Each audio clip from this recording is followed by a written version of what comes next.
What's up guys? So today we have more tools to unbox here. So I figured I'd unbox them on video for fun and give some first impressions like I did with the last video. So we'll get started with this one here, and this is going to be, oh wow, shiny package. Here we have some little dust covers for the front cameras on phones. When you open up the screen, it's nice to cover up the camera so there's no dust that gets on them. So we have these little protective adhesives. I also have this stencil, which I think just came bent, which is kind of unfortunate, but it's not that big of a problem, except it has bent directly through the one that I need to use. All right, with some heat and lots of scraping, I was able to get this somewhat flattened out. We'll see, but that's that. I'm actually surprised that's the first stencil I've gotten that's like bent, but I guess it wasn't really packaged all that well. All right, what is this? I know what this is. Would have been nice if they packaged this well. But this is a tag-on flex for a iPhone 12 battery. So this is supposed to be pre-programmed. We also have to replace the BMS. All right, we've got the next package here. I'm excited about this one. Whoever came up with the idea of paper straws deserves a spot in hell. A very special spot in hell. All right. Okay, so this... Oh, I forgot these came with it. But this is cool. This is a spot welder for batteries, which I've been meaning to get for a little while. So this will help me move the BMS from the original batteries on the phones to a replacement battery. And then this is just a few little fixtures. I think this is just for a couple 11 and 12 models. I don't know how much I'll actually use these, but it came with it.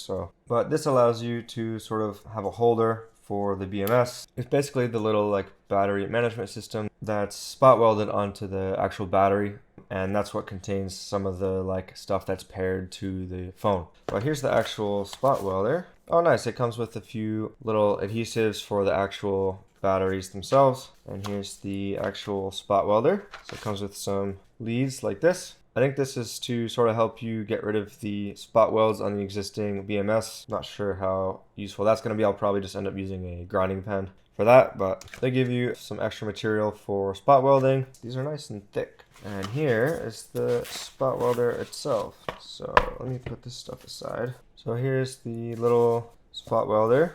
Looks like it runs on USB-C. Probably just has PD charging here. I'm just assuming. Yeah, it looks like it's charging. That's cool. So it's got like a little internal battery, and it says it supports charging while using. So let's give this a shot. Let me press power here. Maybe I have to hold it. Okay, cool. Probably I can change the language. There we go. Easy enough. So we got it in English now. Let me zoom in on this. And we can take this screen protector off. We can use some of this stuff it came with to test it really quick for fun. I think this is like thin steel or like nickel strips or something, but we can just cut a little bit of this with the ceramic scissors, and I'll just like fold this over on itself, and we can give it a test by welding it kind of to itself, spot welding it to itself. I think we can use this as the negative terminal, and then we can just use one of these for positive if we want to spot weld directly on here. Otherwise, we can do it with both off of it if we want. Let's give this a shot. I don't really know how this is gonna go, to be honest.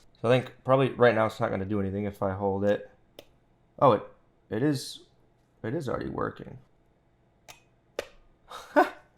So I think that was a little too strong potentially. You can see the sparks kind of flying off. You can see it went all the way through. If this is already spot welding, maybe this is like the selection mode and then this is active. That first spot weld really surprised me. All right, so here are the instructions we get. It appears as though you can change the length of the spot welding pulse, as well as how long it preheats before actually doing the pulse itself. And it looks like we get some recommendations for what to use. So it doesn't really tell us the thickness that we get with the machine. I'm gonna venture a guess that it's like 0.1 or 0.15 millimeter thickness, just based on how it feels. It's pretty thin. I can actually test here with our stencil because this thing is 0.12 millimeters. This is almost identical, but this is definitely a tiny bit thinner. So I'm gonna guess that this is gonna be 0.1 millimeters. So let's just go with the recommendations for the 0.1 millimeter, which is gonna be a 1 millisecond preheating duration, and we'll go with the recommended 5 millisecond pulse duration. When this thing is on and it's on auto, it's just automatically going to spot weld.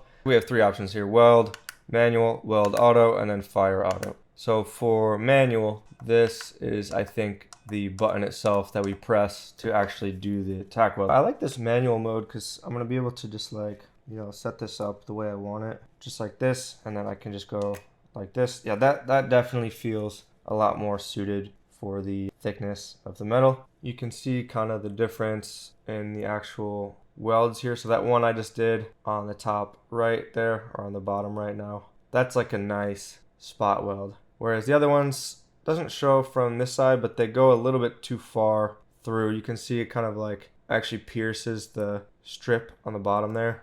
But this thing is nice and fun. But let's try this. So I'm going to try to put sufficient pressure down here. Yeah. Oh, the auto method actually works really great. This is impressive. Cool little tool. It'll be fun to use when I have use for it. I'll have to admit, like, I don't do tons of like battery replacements and things, but I thought it would be nice to have for when I do them, so that I can actually do the proper BMS swap and make sure people don't get that like warning on their phone when I replace batteries for them. So that's why I got this. All right, and last but not least, we have these, and this is very, very similar reasoning that I got this, but for a multitude of things. So I'm really excited about this. This is the JCID V1ce, and this is for programming all sorts of things. So you can program batteries and program like screens to restore true tone and stuff like that. So let's get this thing open. Comes in this nice little box here, very shiny. Cool, so here's the programmer. One of the reasons I grabbed this one instead of the Qianli iCopy is just because it seems like they are providing support faster for the newer phones.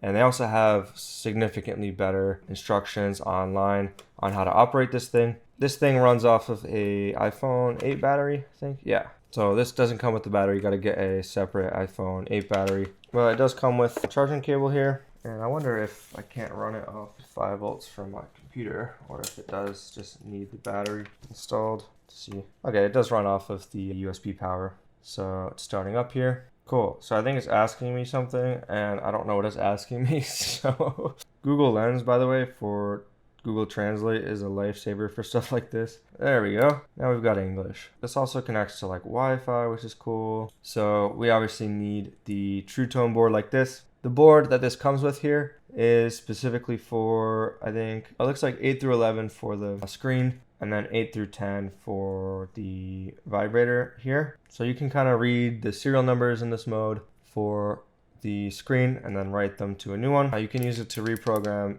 the batteries, like the Face ID stuff. We'll peel the little screen protector off. Very nice. This is just the little board again for the iPhone 7 through 11 Pro Max for the screen.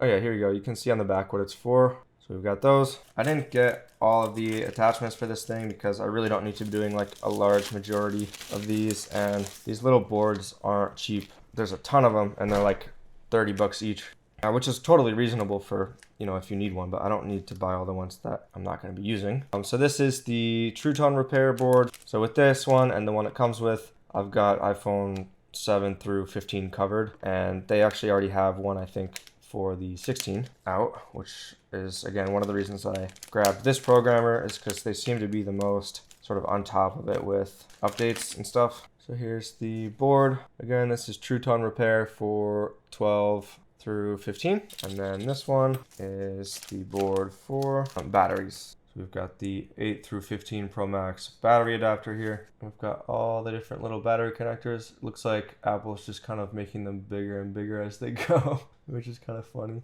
but there it is. And then again, this just kind of like pops in right here. So this lets us read things like the health and the serial numbers from the battery. Cool, so handy little tool, and I'm excited to mess around with it in a future video. All right, so I'm adding this to the end of the video as an extension. It's a separate day, but I got a big package here that I'm pretty hyped about. It's not gonna fit under the camera. This is something I should have got a long time ago. Wow, there's a lot of packing material, which is good. So first here, we have a stencil for the PS5 APU. We also have another south bridge and another stencil for the APU. So this one is for the jig, and again, this is the direct heated one. And Anakin's having fun with the packaging already. This box got my shirt all dirty. Oh. So here is what I got. It is a bottom heater or a preheater. I'm not sure what the best way to open this is going to be, but see if I can manage to take this box off without throwing this thing on the ground. Oh, this is a perfect size. I'm actually really happy with the size of this. I can't really see. There it is. So that's the size of the preheating plate, which is like absolutely perfect for boards like the PS5. Oh, this is absolutely perfect. I thought this thing was going to be giant, especially with that huge box it came in, but they just put a lot of padding in there. So I'm actually really happy with this size. I thought it was going to be maybe like 50% bigger than this, but it is a pleasant surprise that it's a manageable size, especially because I have to store this thing somewhere. Let's check on Anakin. He's building himself a home. Hey.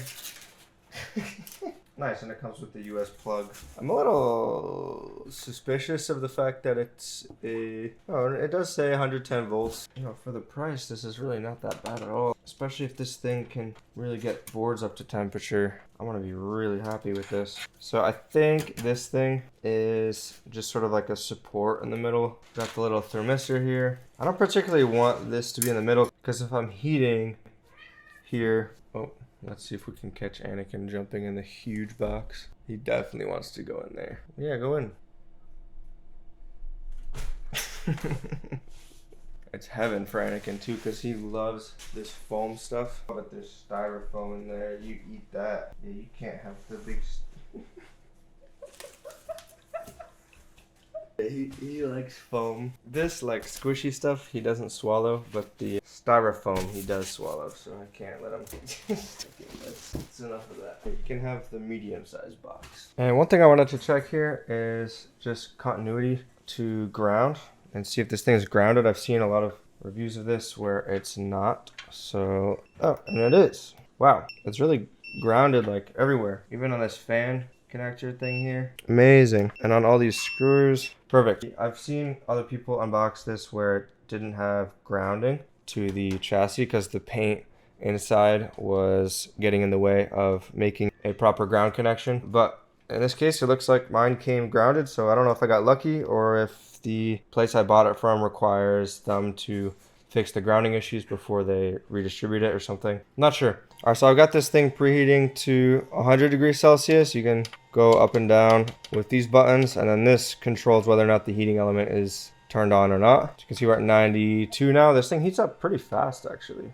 And I've heard a lot of complaints about the fan on this thing. And yeah, it's like not quiet by any means, but in my mind, it's like if I'm gonna be doing BGA rework, I'm gonna have my fume extractor on pretty high. I'm gonna have my hot air station on. I'm gonna be having this on, so it's gonna be noisy. You know, it's not like something I'm leaving on in my workspace for long periods of time. It's just when I'm doing BGA rework specifically. So to be honest, really not too concerned about the sound there. I know it drives some people nuts, but... And here we can look at the thermal camera as well. You can see it's nicely heating up here relatively evenly. This thing's gonna be amazing. I'm really excited to use this. It's like relatively even, except for these middle parts where there's no heating element. It's already getting hot down here with this thing on. It's gonna act like a space heater. So let me turn this off. We can see the thermistor here, which is a little bit above the heating element.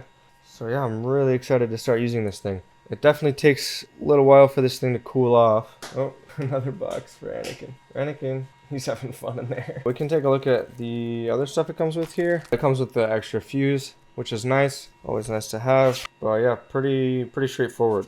And we got like a little catalog thing here. Interesting. They got some wild tools. Good stuff. So really happy with this so far. I think at 66, I'm cool with just shutting this off. Yeah, this thing, I love the size of this thing. I'm really happy with this. I thought it was going to be like monstrous, but it's going to be perfect for my use case. We will be using this for sure in future videos. But for now, I appreciate you guys for watching, and I will see you in the next video. Peace.